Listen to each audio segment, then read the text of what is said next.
Welcome back to Shadow House The Gathering. Today I'm going to be reading chapters 9, 10, 11, and we might also have a special guest, Badger, trying to make his YouTube debut. So let's get started. Poppy couldn't believe her eyes. Standing before her was one of her favorite television characters, Scooter Underwood from Dad's So Clueless, and seated beside him was another version. Two Scoots Badooters were staring at her as if she might present them with a key to the house. This must be in my head, she thought. Blood pounded in her ears, and she heard the girls from Thursday's Hope chanting again, "Crazy Poppy, Crazy Poppy." But now Marcus was making introductions. "Hi, I'm Marcus. This is Poppy and Azumi." Azumi waved as Poppy remained frozen, unsure of herself. "Are you students here too?" The seated boy finally stood and brushed himself off. "I'm Dash, Dylan's brother, and, no, we're not students here." Marcus frowned and shook his head slightly. "You guys are actors," said Azumi. "I've seen you on television." Actors, thought Poppy, not the real Scoots, but the boys who played him. Twins. "Yeah," said Dylan. "Aren't you guys actors too?" "No," said Marcus cautiously. "I'm here on a music scholarship. Azumi's here for academics. And Poppy's story is kind of complicated." Poppy couldn't keep herself from blushing. Complicated was an understatement. She hunched her shoulders, though she knew she was only making herself look more foolish, like an ostrich hiding its head in the sand. "Dylan," said Dash, placing his hand on his brother's shoulder, "I really wish you'd sit down." He turned to the trio. "He just fell down the stairs." "Do you always let your brother talk to you like he's your dad?" Azumi asked Dylan, hands on her hips. Dash flinched. "I was only trying to—" "We both fell down the stairs," Dylan growled before looking at the group again with a forced smile. "But we're both perfect now. Promise. So, if you're not in the cast, you must be on the crew." "The crew?" asked Azumi. "Why are you here?" A hint of frustration slipped into Dylan's otherwise smooth voice. "Marcus already told you," said Azumi. "This is our school." "Why are you here?" Marcus retorted. Dash spoke up. "Del Larkspur is filming a new horror movie. We're playing the leads." "Del Larkspur?" Poppy squeaked. "Did you say Del Larkspur?" Dylan sighed. "Finally, we're getting somewhere. You know Del?" Poppy's voice was so soft, Dylan had to strain to hear it. "Well, no. My great-aunt invited me to live with her, but her name is Delphinia Larkspur." "Could they be the same person?" asked Dash. "We thought Del was a guy, but maybe Del is actually Delphinia." Poppy's spine tingled and her fingers felt numb. None of this seemed right. In her letter, my great-aunt didn't say anything about making a movie. She thought back to watching Dad So Clueless in the common room at Thursday's Hope with the other girls, remembering the warm feeling it gave her to see a funny family portrayed on the small screen. To see parents get mad at their nutty kids, but then forgive them at the end of every episode because they just loved them so much. "Hold up," said Dylan, shaking his head, squinting. "What letter?" Azumi exhaled sharply as she shuffled through her shoulder bag and removed the printout she'd already showed Poppy and Marcus. Marcus followed suit, taking out the email his mother had received from the music school. They handed the pages to the twins. Poppy scrambled to show them her own handwritten letter. The boys scanned everything quickly, and then Dylan pulled his phone from his pocket, opening the message from Larkspur Productions, LLC. After a few seconds, the group looked up at one another, and then glanced around the chamber, as if someone were watching them. "This is weird," said Dash. "Look at the names. L. Delphinium wrote to Marcus's mom, Del Larkspur, and Delphinia Larkspur wrote to us and to—" He glanced at Poppy, self-conscious. "I'm sorry, what's your name again?" "Poppy," she said, her voice cracking. She crossed her arms, feeling suddenly cold. "Right." Dash handed back the invitations, emails, and brochures. "The details don't really add up. I mean, it feels like someone is messing with us." "Not necessarily," said Marcus, looking around the room. "This house seems big enough for all of it. A school, a filming location, a home." Azumi spoke up. "Still, it's strange. Earlier, Marcus found Poppy lying in the road in front of the main gate. "What were you doing in the road?" asked Dylan. Poppy's eyes went wide. "I'm not really sure. I guess I fainted, or something." The twins were looking at her like she was a total freak. Her group home defenses immediately kicked in. Speaking of strange, Azumi saw some sort of creature out in the meadow by the woods. She thought it was chasing me and Marcus, but when we all reached the house, the meadow was empty. "I never said it was a creature." Azumi's face lit up red. "I said it was an animal, a big animal, and I have a picture." She dug in her pocket for her phone and swiped it open. But after a few seconds, she furrowed her eyebrows. "It was right here, a black smudge. It had golden glowing eyes. It looked like, I don't know what." She handed her phone around. When Poppy got it, the image on the screen was of the sunny meadow, clear of any blotches or unusual shadows. "We saw a boy at the top of the stairs," said Dash. "He was wearing a rabbit mask." "Weird," said Marcus. "It would be really nice if we could find an adult." "Like my great aunt," said Poppy. "Like a teacher," said Azumi. "Like someone on the crew," said Dylan. Dash stepped away from the group and peered up the staircase. "Hello," he called out, the echo of his voice fluttering around the upper rafters like bats trapped inside the house. "Is anybody here?" The group waited in silence, but no one answered. Chapter 10. Azumi and Marcus placed their luggage in the center of the grand room beside the twin stuff. Poppy held on to her bag. "The boy in the mask ran up the stairs," said Dylan. "Maybe we should go check up there." Not listening, Azumi disappeared with Marcus through one of the doorways off the foyer.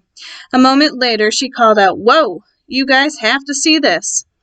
Poppy paused in the doorway, looking back at the twins. "Coming?" she asked, her voice quavering and small. The boys reluctantly followed. Marcus stood just inside the entry of a long room.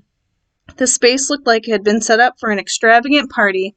Red and white paper streamers hung from high places, drooping down from the corners of bookshelves that were stocked with old board games and puzzles, running up toward the tall windows that lined one long wall, and continuing in daisy chains all the way to the entry. Loose balloons meandered across a thick Persian rug, pushed by what must have been a draft that Marcus couldn't feel. They looked like scurrying animals sniffing around for scraps of birthday cake.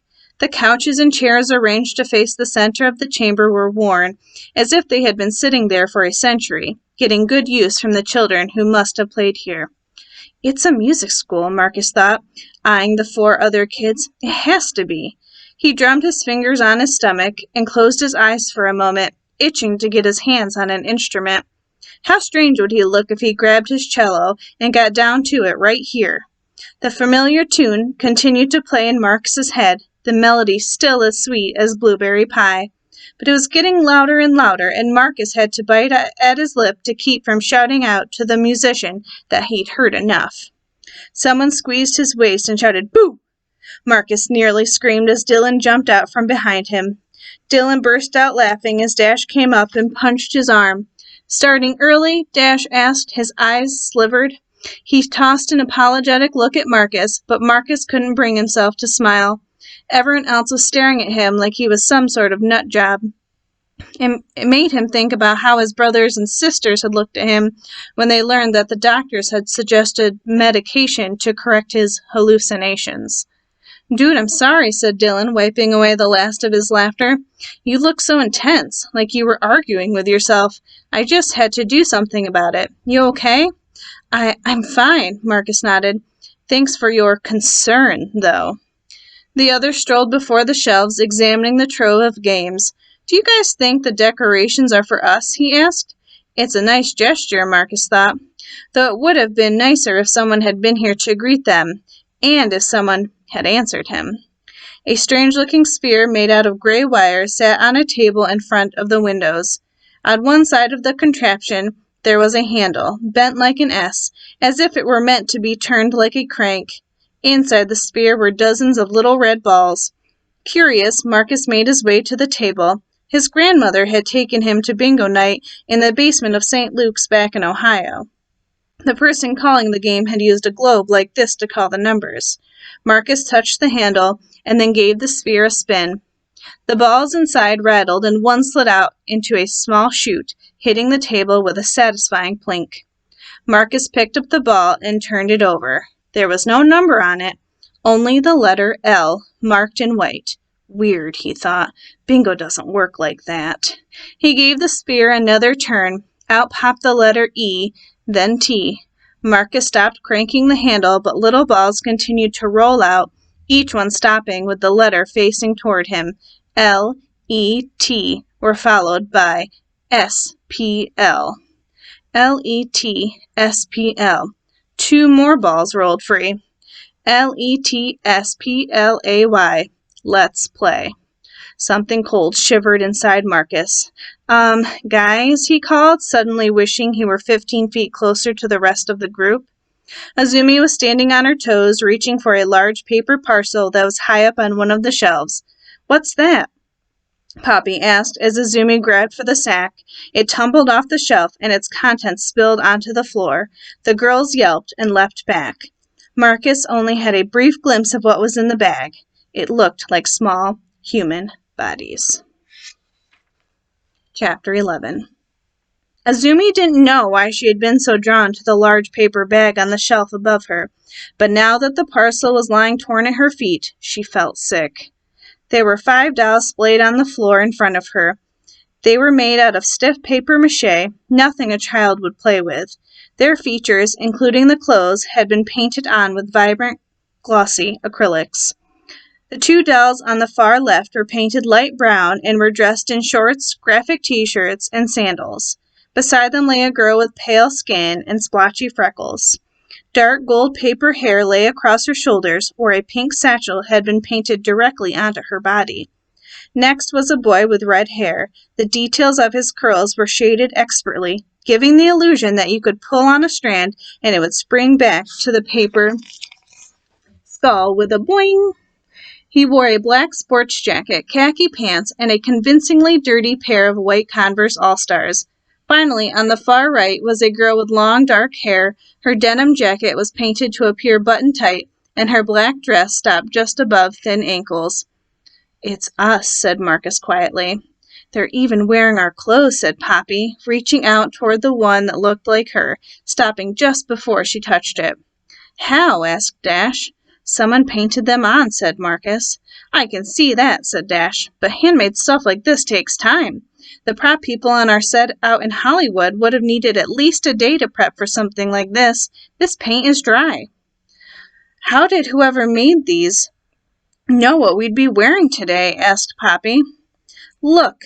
Azumi reached forward and touched a piece of twine that was looped around the neck of her papier-mâché counterpart. The other figurines were the same. They were all wearing nooses. Azumi grasped the string attached to the one that looked like her and lifted the thing from the floor.